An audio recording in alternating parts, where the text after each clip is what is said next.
नमस्कार दोस्तों, आप सभी का स्वागत है आपके अपनी यूट्यूब चैनल पनियाल स्टडी कैप्सूल में। आज इस वीडियो में डिस्कस करने वाले हैं एग्ज़ाम इन्वेस्टिगेटर का, जो भी हाल ही 16 दिसंबर 2018 को हुआ है। तो उसका हम कुछ एक सेक्शन ऑलरेडी डिस्कस कर चुके हैं, जिसमें HPGK और करंट अफेयर सेक्शन और जनरल साइंस सेक्शन में ऑलरेडी डिस्कस कर चुके हैं। और आज इस वीडियो में हम डिस्कस करने वाले हैं हिंदी और इंग्लिश सेक्शन, जिसमें जो टोटल क्वेश्चन है वो आपके पास 15 क्वेश्चन पूछे गए इसमें। तो चलिए वीडियो की शुरुआत करते हैं। फर्स्ट हमारे पास है इंग्लिश सेक्शन। फर्स्ट क्वेश्चन हमारे पास क्या है, 64 से 66 तक कुछ एक डायरेक्शन दी है। तो क्या बोला है, choose the correctly spelled word. तो आपके पास 4 ऑप्शन दिए, जिसमें से एक वर्ड करेक्ट स्पेलिंग का है, तो आपको चूज़ करना है। 64 का जो करेक्ट आंसर है वो है ऑप्शन सी, अनपैरेलल, UNPARALL। ठीक है, इसमें क्या होता है डबल एल, ये कंफ्यूज करता है। नेक्स्ट 65 का जो करेक्ट आंसर है वो भी ऑप्शन सी है। तो इसकी करेक्ट स्पेलिंग क्या होती है, APARTHEID। ठीक है, तो ऑप्शन सी इसका करेक्ट आंसर है। नेक्स्ट 66 का करेक्ट आंसर है option B, AUTONOMY, autonomy. Option B correct है। नेक्स्ट क्वेश्चन नंबर 67 से 69 तक कुछ एक डायरेक्शन फिर से दिया है। तो इसमें क्या बोला है, choose the word out of the 4 alternative ABCD which best expresses the meaning of the given word.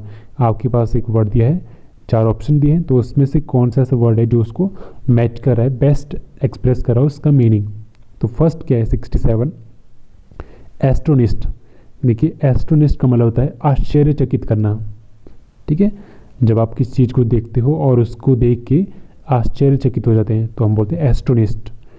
तो इसी से जो बेस्ट एक्सप्रेस कर सकता है इसको, वो होगा ऑप्शन डी, अमेज्ड। ठीक है, जैसे हम बोलते हैं ना अमेजिंग, तो तब भी हमें ऐसा लगता है कि आश्चर्यचकित कर रही कोई चीज़। तो ऑप्शन डी इसका करेक्ट आंसर है।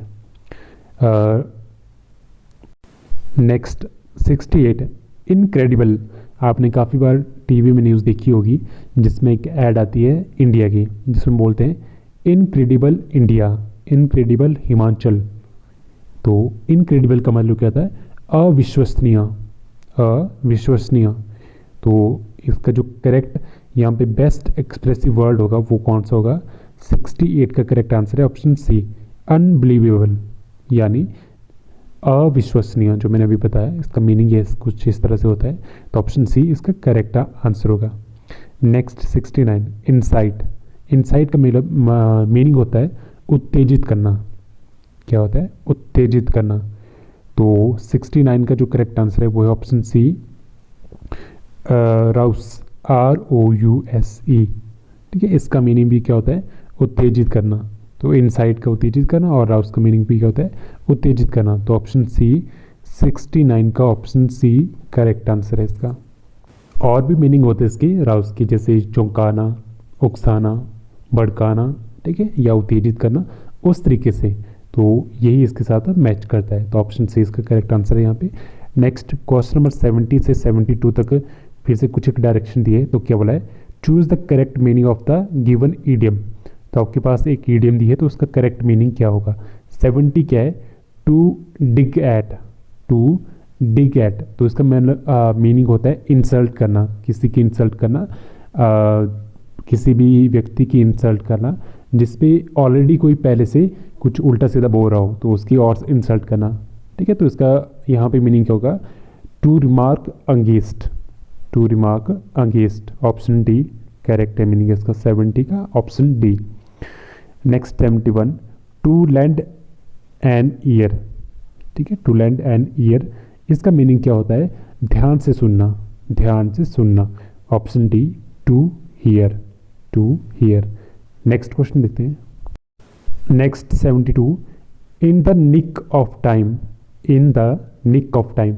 आई होप आपको दिख रहा होगा, यहाँ पे थोड़ा ब्लैक है, तो आप ऑडियो फोकस कीजिए, वीडियो रहने दीजिए, ऑडियो फोकस कीजिए। In the nick of time, इसका मीनिंग होता है तभी के तभी, जस्ट एट ए टाइम, तभी के तभी, जस्ट एट ए टाइम। तो यहाँ जो करेक्ट ईडियम का मीनिंग है वो है option C, just at the right moment, तभी के तभी। तो ये इसका करेक्ट आंसर है। नेक्स्ट कुछ एक डायरेक्शन और दी है 73 से 75 तक, जिसमें बोला है कि आपको choose the correct appropriate option out of the 4 given alternative, fill in the blank. First क्या 73, why are you talking such a high voice. तो 73 का जो करेक्ट आंसर है वो option B, in. Why are you talking in such a high voice, ठीक है, तो यहाँ यूज होगा बी, इन।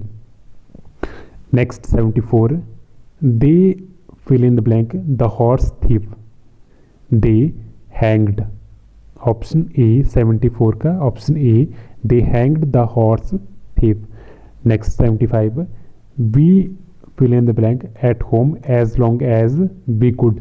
तो इसका करेक्ट आंसर होगा option B, we stayed at home as long as we could. तो ये आपके थे कुछ एक क्वेश्चन इंग्लिश से रिलेटेड। अब हम नेक्स्ट जो क्वेश्चन करेंगे वो हिंदी से रिलेटेड करेंगे। तो बात करें नंबर ऑफ क्वेश्चन की, तो नंबर ऑफ क्वेश्चन इंग्लिश में ज़्यादा थे। इंग्लिश में आपके नंबर ऑफ क्वेश्चन 12 थे, 12 क्वेश्चन पूछे गए थे, और हिंदी में कम है, हिंदी में इसमें 8 ही क्वेश्चन पूछे गए हैं। टोटल 20 क्वेश्चन पूछे गए हिंदी और इंग्लिश से। तो काफ़ी ईजी रहता है हिंदी और इंग्लिश सेक्शन। अगर आपको अच्छा स्कोर करना है, अच्छी मेरिट में आना है, तो आपके लिए काफ़ी ईजी रहता है अगर आप अच्छे से तैयारी करते हो हिंदी और इंग्लिश की, थोड़ा सा ध्यान लगा के। नेक्स्ट 76 क्या है, छ का उच्चारण स्थान क्या है। तो 76 का जो करेक्ट आंसर है वो है ऑप्शन ए, तालु। छ का उच्चारण स्थान क्या है, तालु। नेक्स्ट 77, इनमें सर्वनाम शब्द क्या है। सर्वनाम शब्द वो होते हैं जो संज्ञा के स्थान पे यूज़ किए जाते हैं। 77 का करेक्ट आंसर है ऑप्शन बी, जो, यह, वह, ठीक है, इस तरह से जो भी आते हैं वो सर्वनाम होते हैं। नेक्स्ट 78, जो सैनिक घोड़े पर सवार हो के लिए एक शब्द कौन सा है। तो ये तो बहुत सिंपल था। 78 का करेक्ट आंसर है ऑप्शन डी, अश्वारोही, ठीक है। ऐसा सैनिक जो घोड़े पर सवार होता है उसे कहते हैं अश्वारोही। नेक्स्ट 79, खून का पर्यायवाची शब्द क्या है। खून यानी कि ब्लड, ब्लड का पर्यायवाची शब्द क्या है। 79 का करेक्ट आंसर ऑप्शन डी, शोणित। ऑप्शन डी, शोणित इसका करेक्ट आंसर है। नेक्स्ट क्वेश्चन देखते हैं। नेक्स्ट 80 क्या है, कृष्ण का विपरीतार्थक शब्द क्या है। कृष्ण यानी कि काला, तो इसका उल्टा शब्द क्या होगा। कृष्ण का होगा शुक्ल। 80 का बी, 80 का बी, शुक्ल इसका करेक्ट आंसर है। तो आप देख सकते हो कि जो हिंदी और इंग्लिश का लेवल रहता है वो ज़्यादा टफ नहीं रहता, क्योंकि ये जो एग्ज़ाम था ये एक्चुअल में +2 बेस ही था, तो इसमें जो लेवल रहता है वो भी काफ़ी इजी रहता है। अगर आपको एग्ज़ाम की तैयारी करनी है तो सबसे बेस्ट होता है, अगर आपको मेरिट माना है, तो करंट अफेयर, हिंदी, इंग्लिश, ये काफ़ी अच्छे होते हैं स्कोर करने के लिए, ठीक है। इनके मार्क्स ऐसे है कि आप अच्छे से अच्छे मार्क्स इनमें ला सकते हो। नेक्स्ट बात करते हैं 81 की, शुद्ध शब्द क्या है। तो इनमें से कौन सा शब्द शुद्ध है। 81 का करेक्ट आंसर ऑप्शन डी, ऊंचाई। ऊंचाई करेक्ट है इसका। नेक्स्ट 82, हित प्लस उपदेश, ये संधि विच्छेद है, तो काफ़ी बार एग्जाम में पूछी जाती है। तो इसका जो करेक्ट आंसर है वो है ऑप्शन ए, हितोपदेश। हितोपदेश, हित प्लस उपदेश इज इक्वल टू हितोपदेश, ठीक है। तो इस तरह से आप देख सकते हो कि काफ़ी इजी लेवल रहता है, और हर एक एग्जाम में अगर आपको एग्जाम की तैयारी भी करनी है उसमें इसी तरह के क्वेश्चन पूछे जाते हैं, जैसे पर्यायवाची, विपरीतार्थक, शुद्ध शब्द और संधि विच्छेद और समास, ये कुछ एक चीज़ें कॉमन रहती है। तो जब भी आप किसी भी एग्ज़ाम की तैयारी करो हमीरपुर बोर्ड की, तो उसमें मैक्सिमम यही चीज़ें पूछी जाती है, तो आपको एक्स्ट्रा नहीं पढ़ना है, हिंदी में बस यही चीज़ें अच्छे से पढ़नी है और इनकी तैयारी करनी है। नेक्स्ट और लास्ट क्वेश्चन क्या है 83, ऋण मुक्त में कौन सा समास है।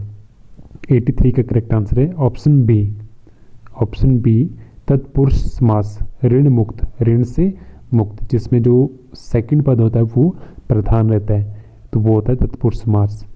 तो इसका जो करेक्ट आंसर है वो है ऑप्शन बी। तो आज के लिए फ़िलहाल इतना ही। आज हमने डिस्कस करा इसमें हिंदी और इंग्लिश सेक्शन। अगर आपको वीडियो अच्छी लगी हो तो लाइक, कमेंट एंड शेयर जरूर कीजिए। सो इसी के साथ थैंक यू सो मच।